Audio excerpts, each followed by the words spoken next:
আম্মা জান আয়েশা বাচ্চাকে গোসল করায় দিলেন, সুন্দর জামা পরায় দিলেন। আমার নবী এবার বাচ্চাকে নিয়ে মসজিদ নববীর দিকে রওনা হয়ে গেলেন। প্রতিমধ্যে বাচ্চা ডেকে ডেকে বলেন, নবী আমার মা যদি থাকতো, আজকে আমার মা এমন ভাবে আমাকে গোসল করায় দিত গো নবী। আমার আব্বা যদি থাকতো, আমার আব্বা আপনার মতন আমাকে আজকে ঈদের দিন মসজিদে নিয়ে যাইতো। আমার নবী বাচ্চার কথা শুনিয়া এবার বাচ্চার দিকে তাকায়া বলেন, বাবা আজকে তুমি পায়ে হেঁটে আমার সাথে মসজিদে যাইবা না, আমি নবীর কাঁধের মধ্যে তুমি উঠো, আমি তোমারে কাঁধে করে মসজিদে নিয়ে যাব। বাচ্চা বলেন, নবী আমার এটা চরম পর্যায়ে বিয়াদবি হবে। আপনি রহমতের নবী,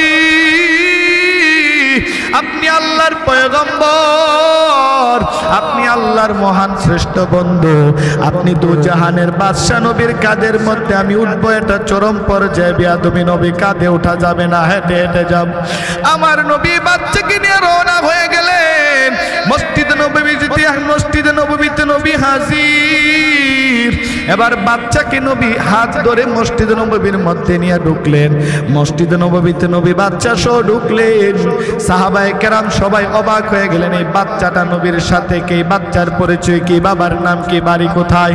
আমার নবী এই বাচ্চাকে এবার আস্তে করে ধরে বাচ্চাকে একটা সাইডে দাঁড়া করাইয়া নবী নামাজ শেষ করলেন। ঈদের নামাজ শেষ করার পর এবার নবী মিম্বরের মধ্যে বসছেন, সাহাবায়ে কেরামের উদ্দেশ্যে বয়ান করবেন। এই বাচ্চাকে নবী মিম্বরের একটা পাশের মধ্যে বসায়া দিলেন। বাচ্চাকে মিম্বরের পাশে বসাইয়া আমার নবী এবার সাহাবায়ে কেরামের উদ্দেশ্য করে নবী ভাষণ দিচ্ছেন মসজিদ নববীর মিম্বরের মধ্যে বসিয়া। পাশের মধ্যে ছোট্ট এতিম বাচ্চা বসা। আমার নবী আবার সাহাবায়ে কেরামকে বলতেছেন, ও আমার সাহাবায়ে কেরাম শুনিয়া নাও, আমি মুহাম্মদ বড় এতিম, আমি জানি এতিমের কি দুঃখ, আমি নবী জানি এতিমের দরদ। আজকে আমি নবী ঘোষণা করে দিলাম, আমার পাশেও একটা এতিম বাচ্চা বসা আছে রে সাহাবায়ে কেরাম, আমি নবী ঘোষণা করে দিলাম, এতিমের লালন পালনকারী যে হবে সে আমি নবীর সাথে জান্নাতে একসঙ্গে বসবাস করবে।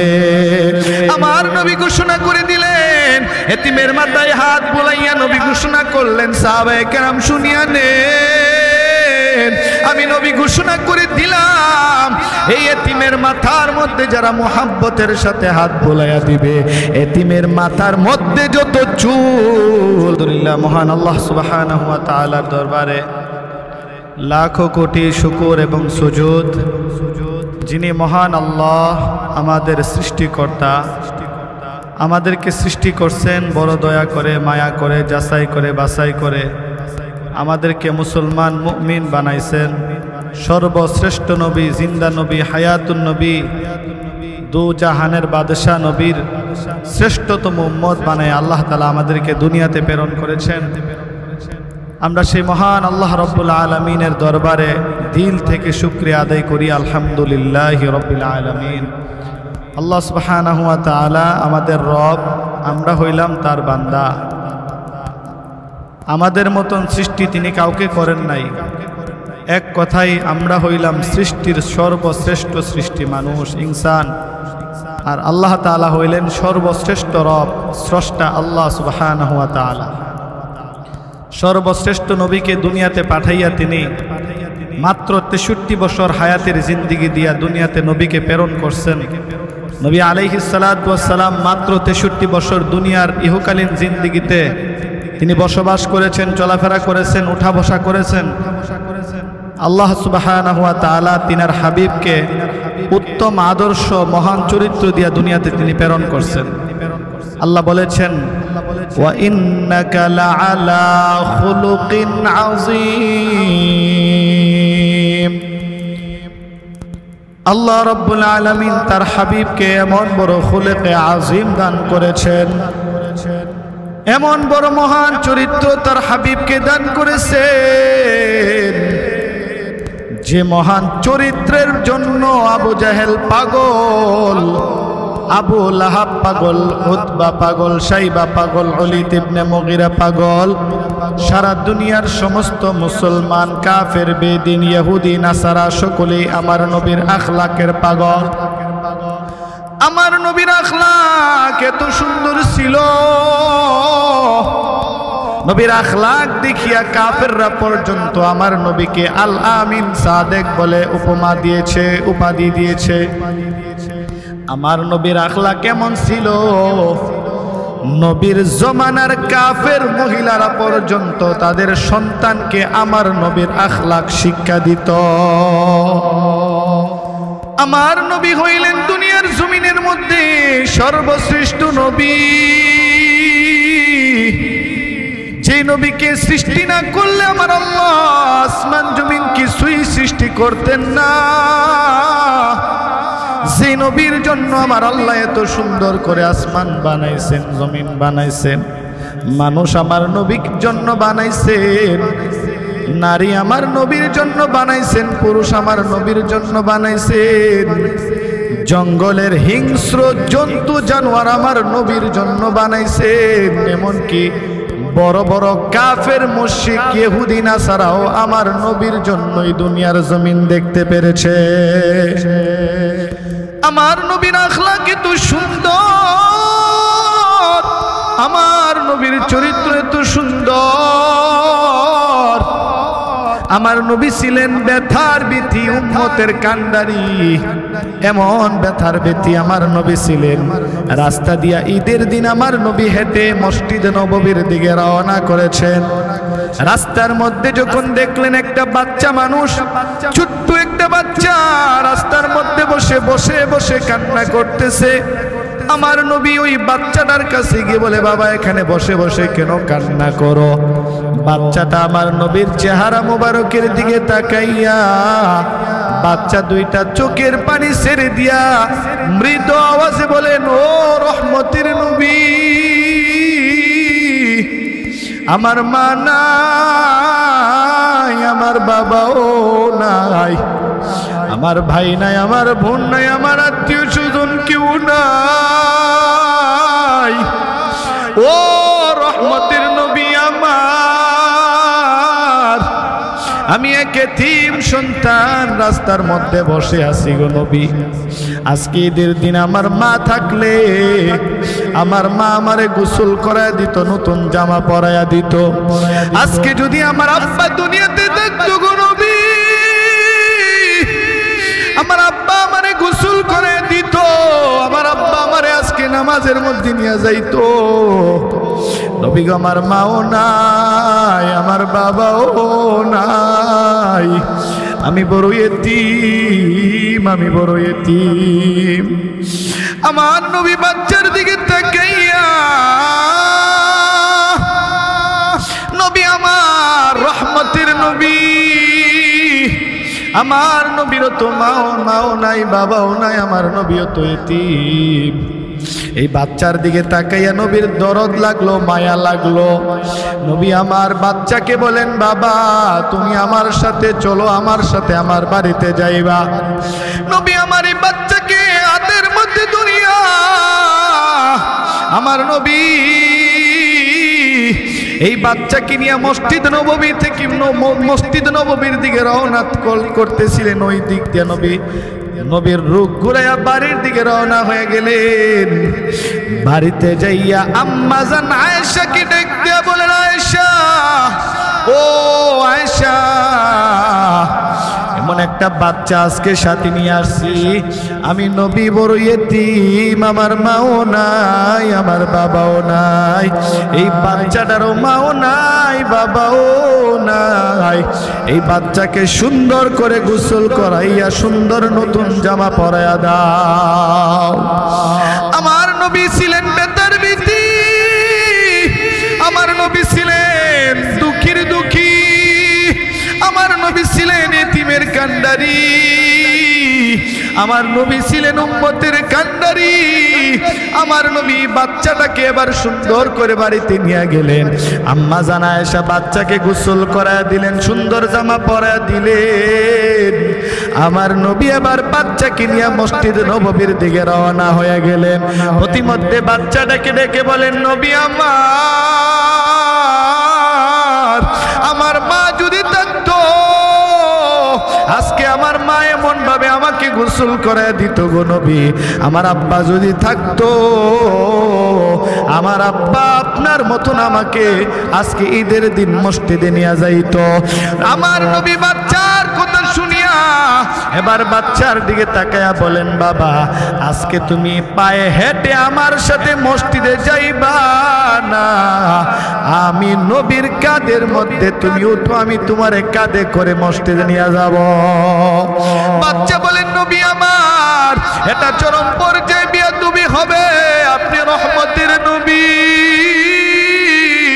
আপনি আল্লাহর পয়গম্বর, আপনি আল্লাহর মহান শ্রেষ্ঠ বন্ধু, আপনি দু জাহানের বাদশা, নবীর কাঁধের মধ্যে আমি উঠবো, এটা চরম পর্যায়ে বিয়াদবি। নবী কাঁধে ওঠা যাবে না, হেঁটে হেঁটে যাব। আমার নবী বাচ্চাকে নিয়ে রওনা হয়ে গেলেন মসজিদে নববীতে। নবী হাজির।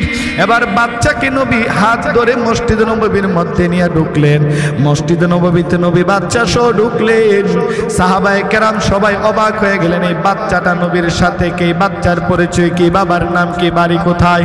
আমার নবী এই বাচ্চাকে এবার আস্তে করে ধরে বাচ্চাকে একটা সাইডে দাঁড়া করাইয়া নবী নামাজের নামাজ শেষ করলেন। ঈদের নামাজ শেষ করার পর এবার নবী মিম্বরের মধ্যে বসছেন, সাহাবায়ে কেরামের উদ্দেশ্যে বয়ান করবেন। এই বাচ্চাকে নবী মিম্বরের একটা পাশের মধ্যে বসায়া দিলেন। বাচ্চাকে মিম্বরের পাশে বসাইয়া আমার নবী এবার সাহাবায়ে কেরামের উদ্দেশ্য করে নবী ভাষণ দিচ্ছেন মসজিদে নববীর মিম্বরের মধ্যে বসিয়া। পাশের মধ্যে ছোট্ট এতিম বাচ্চা বসা। আমার নবী আবার সাহাবায়ে কেরামকে বলতেছেন, ও আমার সাহাবায়ে কেরাম শুনিয়া নাও, আমি মুহাম্মদ বড় এতিম, আমি জানি এতিমের কি দুঃখ, আমি নবী জানি এতিমের দরদ। আজকে আমি নবী ঘোষণা করে দিলাম, আমার পাশেও একটা এতিম বাচ্চা বসা আছে রে সাহাবায়ে কেরাম, আমি নবী ঘোষণা করে দিলাম, এতিমের লালন পালনকারী যে হবে সে আমি নবীর সাথে জান্নাতে একসঙ্গে বসবাস করবে। আমার নবী ঘোষণা করে দিলেন। এতিমের মাথায় হাত বুলাইয়া নবী ঘোষণা করলেন, সাহাবায়ে কেরাম শুনিয়া নেন, আমি নবী ঘোষণা করে দিলাম, এই এতিমের মাথার মধ্যে যারা মোহাব্বতের সাথে হাত বোলাইয়া দিবে, এতিমের মাথার মধ্যে যত চুল, ওই চুল বরাবর এতিমের মোহাব্বতকারীর আমল নামাই আল্লাহ সওয়াব দিয়া দিবে। ওগো নবীর উম্মতেরা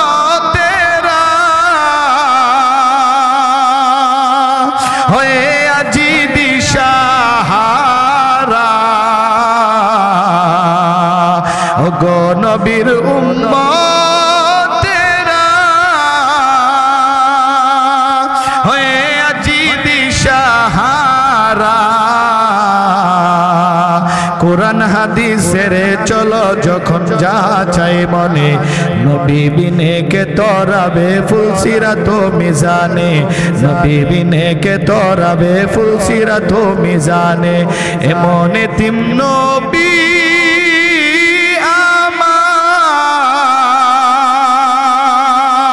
পিতা মাতা নাই যে তাহার, এমন এতিম নবী আমার, পিতা মাতা নাই যে তাহার।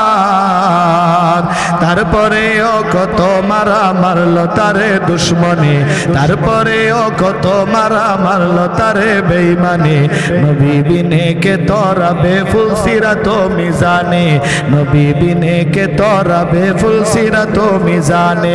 নবী আমার জীবন ভরে দিনের লাগি কষ্ট করে,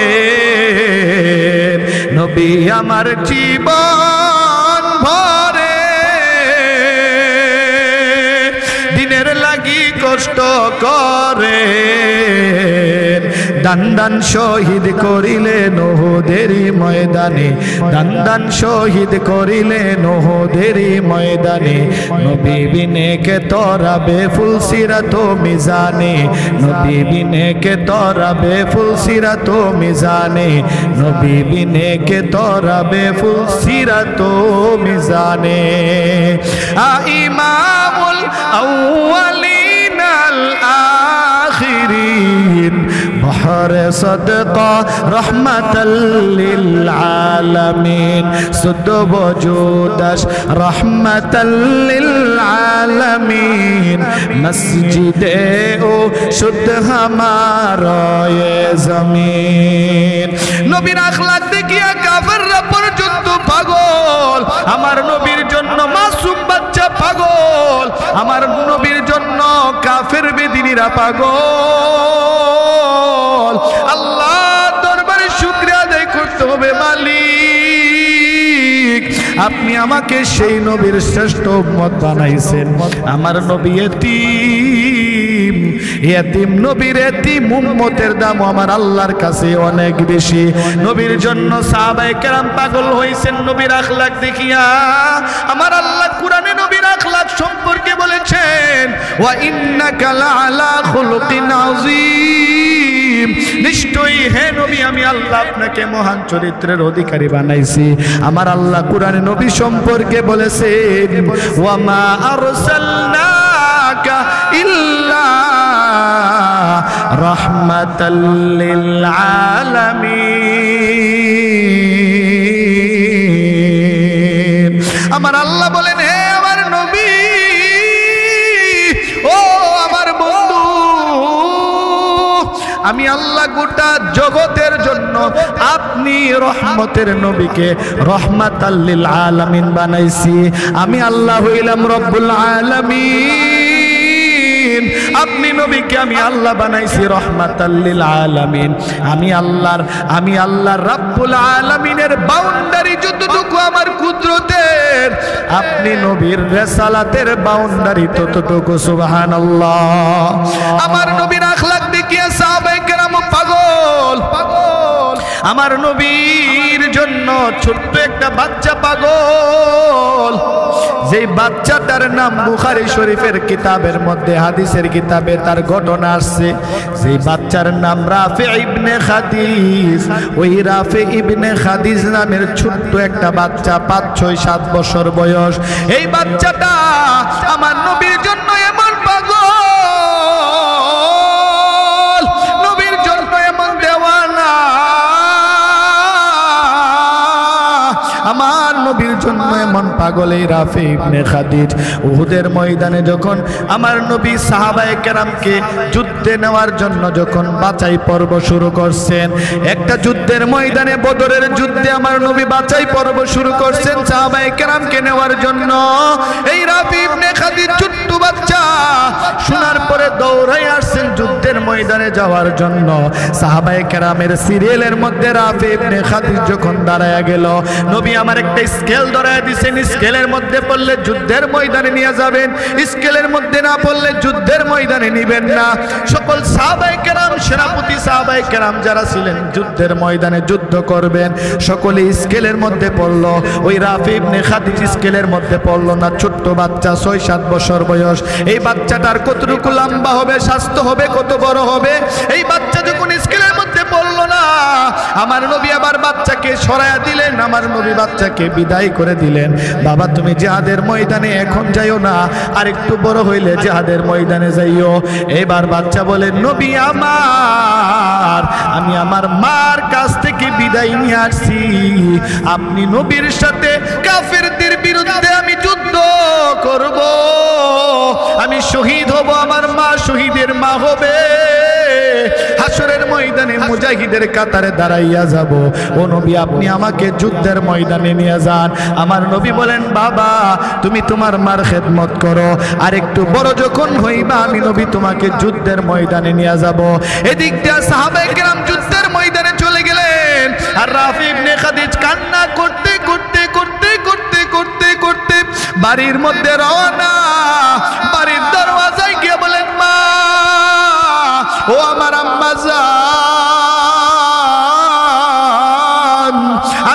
রাফি ইবনে খাদিজ, আমার নবী আমাকে জিহাদের ময়দানে নিয়ে যান নাই, আমি শহীদ হতে পারলাম না রে মা। ও আমার আম্মা জান, আমার দিলের মধ্যে তামান্না আমি শহীদ হয়ে যাব, আপনি শহীদের মা হয়ে যাবে। এমনি মা হাত উঠাইয়া আল্লাহর দরবারে বলেন, রে মালিক, ও আসমানের মাওলা, আপনি দেখছেন আমার ছোট্ট বাচ্চাটা আপনার জন্য, নবীর জন্য কত পাগল। আল্লাহ তাআলা, আমি মা হইয়া দোয়া করে দিলাম আমার সন্তানের জন্য, আপনি আমার সন্তান রাফিকে আপনি মুজাহিদ হিসাবে কবুল করে নিয়েন। সুবহানাল্লাহ। এদিক দিয়ে সাহাবায়ে কেরাম যুদ্ধ থেকে ফিরে আসলেন। 1 বছর, 1.5 বছর, 2 বছর চলে গেল। আবার যখন উহুদের ময়দানের যুদ্ধের ঘন্টা বাজলো, কাফেররা, শত শত কাফেররা অস্ত্র শস্ত্র নিয়ে, যুদ্ধের পোশাক নিয়ে সজ্জিত হইয়া মুসলমানদের বিরুদ্ধে যখন দাঁড়ায় গেল, এদিক দিয়ে আমার নবী সাহাবায়ে কেরামকে আবার স্কেল মেপে যখন যুদ্ধে অংশগ্রহণ করার জন্য, আমার নবী স্কেল মেপে আবার যখন সাহাবায়ে কেরামকে যুদ্ধের জন্য উৎসাহিত করে সংরক্ষণ শুরু করছেন যুদ্ধে যাওয়ার জন্য, ওই সময় আবার রাফি ইবনে খাদিজ আবার ওই সাহাবায়ে কেরামের কাতারের মধ্যে দাঁড়ায় গেলেন যুদ্ধে যাওয়ার জন্য। নবী আমার সাহাবায়ে কেরামকে স্কেল মতো সকলকে যুদ্ধে অনুমতি দিয়ে দিলেন অংশগ্রহণ করার জন্য। এদিক দিয়ে রাফি ইবনে খাদিজ ছোট্ট মানুষ, এই বাচ্চা স্কেলের মধ্যে পড়লো না। নবী আবার বলেন, বাবা তোমারে চিনা চিনা লাগে, তোমারে কোথায় দেখছিলাম, মনে হয় তুমি আরেকবার যুদ্ধে যাওয়ার জন্য আসছিলা, তোমার নাম কি? বাচ্চা বলে, নবী আমার নাম রাফি ইবনে খাদিজ। ও নবী, এর আগের বার যখন আমি আসছিলাম আপনি আমার বিদায় করে দিয়েছিলেন গো নবী, আমি আমার মার কাছ থেকে বিদায় নিয়ে আসছিলাম, আমি যুদ্ধে যাব, শহীদ হব, আমার মা মুজাহিদের মা হয়ে যাবে। ও আল্লাহর নবী, আমার মা আমার জন্য দোয়া করেছে, আমি রাফি ইবনে খাদিজকে যেন আমার আল্লাহ মুজাহিদ হিসাবে কবুল করে। ও নবী, আমি আমার মার কাছ থেকে বিদায় নিয়ে আসছি গো নবী, এবারের মতন আমার নেন না, আমার আর বিদায় করে দিয়েন না। আমার নবীর জন্য এমন বাচ্চা পাগল। ওই একজন মহিলা, সাহাবিয়া মহিলা, 6 মাসের দুধের বাচ্চা নিয়ে হাজির হয়েছে। ও রহমতের নবী, আমার স্বামী থাকলে আমার স্বামীকে যুদ্ধের ময়দানে পাঠাইতাম, আমার স্বামী তো দুনিয়াতে নাই। ও রহমতের নবী, আমার যদি একটা বড় সন্তান থাকতো, আমি আমার সন্তানটাকে যুদ্ধের ময়দানে পাঠাইতাম গো নবী। ও রহমতের নবী, আমার তো সন্তান, বড় কোনো সন্তান নাই, ছোট্ট একটা বাচ্চা, 6 মাস বয়স। নবী গো, আমি এই বাচ্চাটাকে যুদ্ধের ময়দানে আপনার জন্য দিয়ে দিলাম। আমার নবী বলেন, মা এই বাচ্চাটা যুদ্ধের ময়দানে কি কাজে লাগবে? এত তলোয়ার ধরতে পারবে না, ঘোড়ার মধ্যে উঠতে পারবে না, এত দুধের বাচ্চা, ছোট্ট বাচ্চা, তারে দিয়ে আমার যুদ্ধের ময়দানে কি কাজে আসবে? ওই মহিলা বলেন, নবী আমার,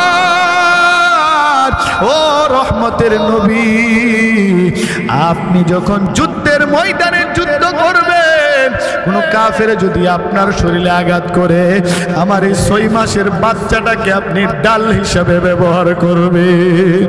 আমার নবীর জন্য মহিলা পাগল, আমার নবীর জন্য পুরুষ পাগল, সাহাবায়ে কেরাম পাগল। একজন মহিলা মাথার চুল কামায়া নিয়ে আসছে, মাথার চুল নেড়া করে নিয়ে আসছে, নবীর কাছে চুলগুলো ধরে বলেন, নবী আমার মাথার চুলগুলো আমি জিহাদের ময়দানে দান করে দিলাম। নবী বলেন, ও আম্মা জান, এই চুল দিয়ে কি উপকার আসবে, কি কাজে আসবে? মহিলা বলেন, নবী আমার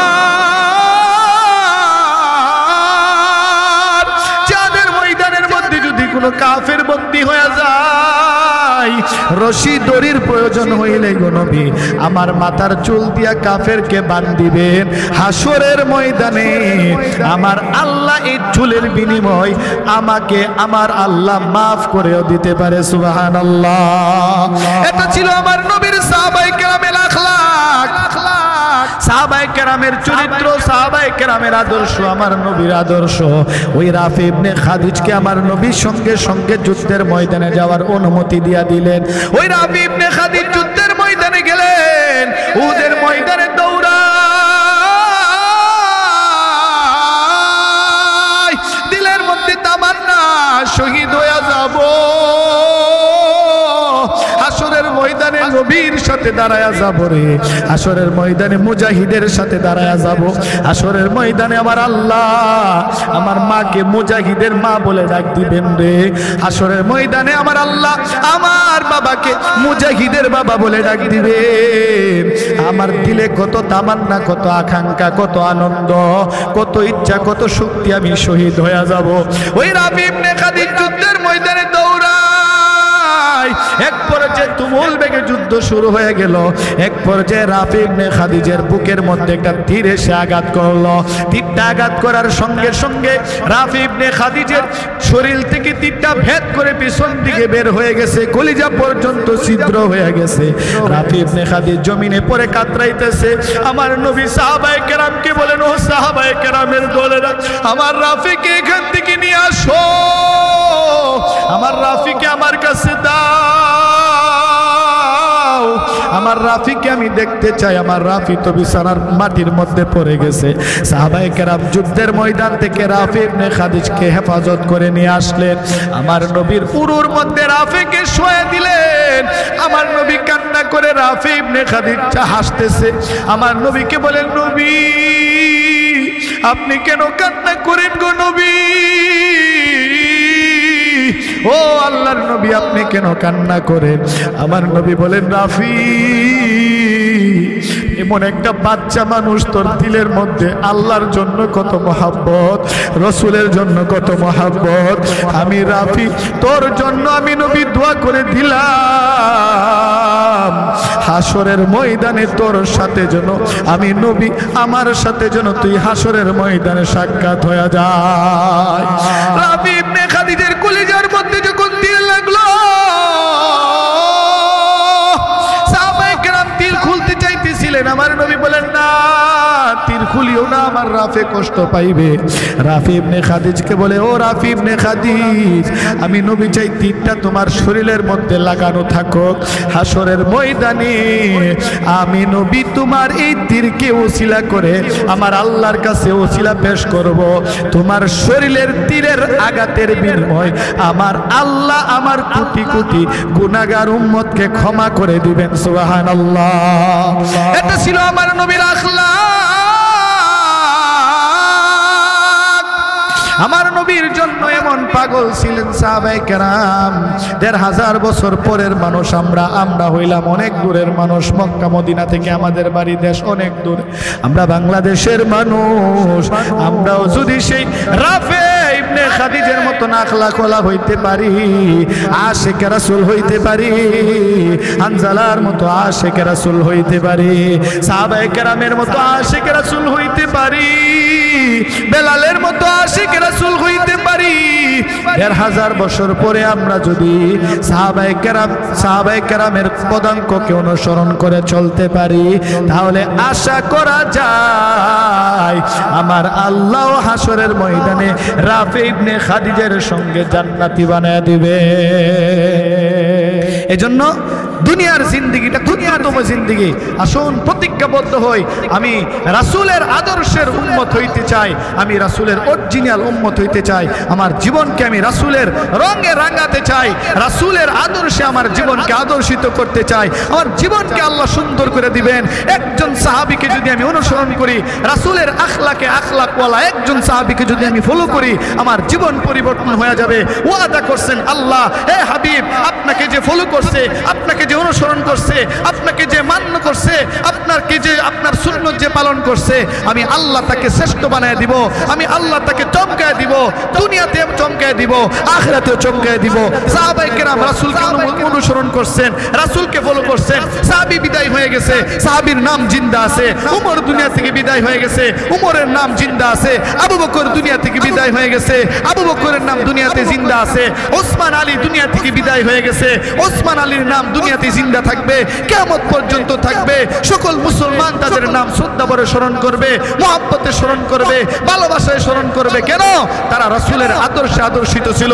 কাফের বেঈমান বেঈমান ইহুদি নাসারা রাম বাম সবাই জানতো দুনিয়ার জমিনের মধ্যে সর্বশ্রেষ্ঠ আখলাকওয়ালা, সর্বশ্রেষ্ঠ উত্তম মানুষ